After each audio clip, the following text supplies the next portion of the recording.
This is VOA News. I'm Scott Walterman. Niger's military junta met with two Nigerian envoys on Wednesday, offering hope for a dialogue before a summit with regional leaders that could result in military action to restore democracy. Meanwhile, a former rebel leader and politician in Niger has launched a movement opposing the junta, a first sign of internal resistance to army rule.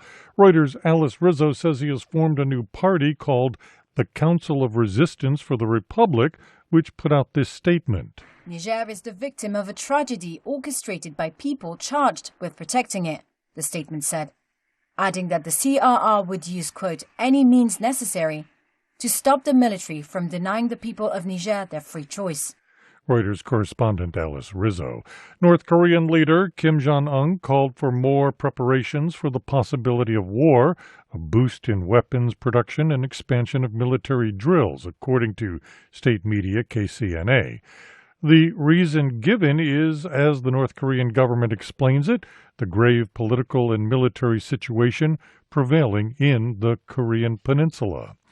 2 people were killed, 7 injured in an apparent missile attack by Russia on Ukraine Wednesday. There was a massive explosion just outside Moscow that makes optical equipment at a Russian factory. Here's VOA's Eastern European Bureau Chief, Miroslava Gangazi. Russian state-controlled news outlets TASS claimed the source of the explosion was caused by human error and originated in a pyrotechnical warehouse rented by third company on the site of the plant. The Soviet Union, Russia says it was a technical error. This is VOA News. U.S. President Joe Biden on Wednesday issued an executive order aimed at restricting certain American investments in sensitive high-tech areas in China, a move that could further strain ties between the world's top 2 economies. The long-anticipated rules, expected to be implemented next year, target sectors like semiconductors and artificial intelligence, as Washington seeks to access to key technologies. The program is also set to prohibit new private equity, venture capital, and joint venture investments in advanced semiconductors and some quantum information technologies in China, according to the U.S. Treasury Department. An American nurse and her daughter were freed Wednesday, nearly 2 weeks after they were kidnapped in Haiti, according to her aid organization. U.S. State Department spokesman Matthew Miller. We welcome the reports of their release. We have no greater priority, of course, than the safety and security of U.S. citizens overseas. The Christian group, founded by her husband, offers medical care, education, and other basic services to people in Haiti's poorest areas. Serbia's military on Wednesday announced it was sending members of the army and helicopters to Slovenia to deal with recent floods that have caused extensive damage.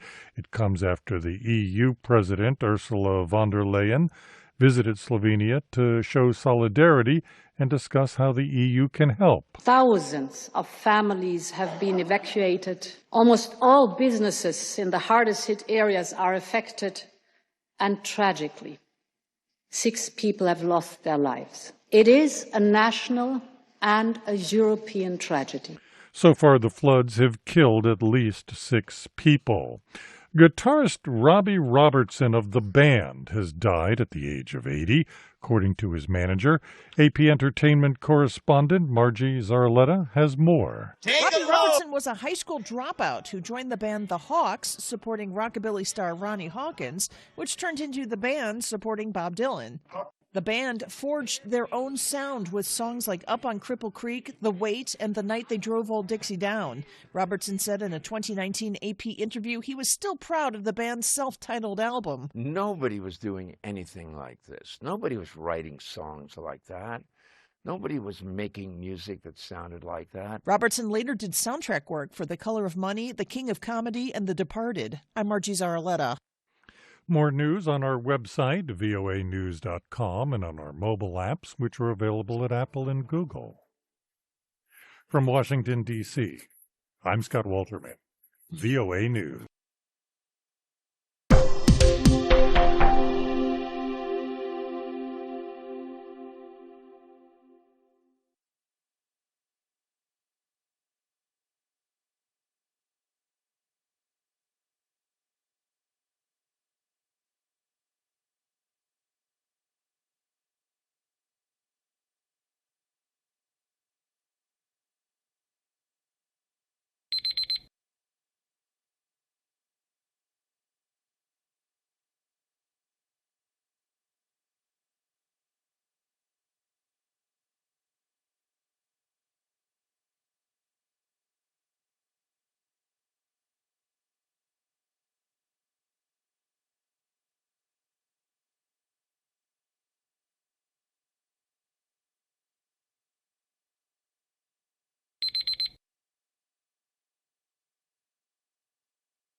Thank you for watching.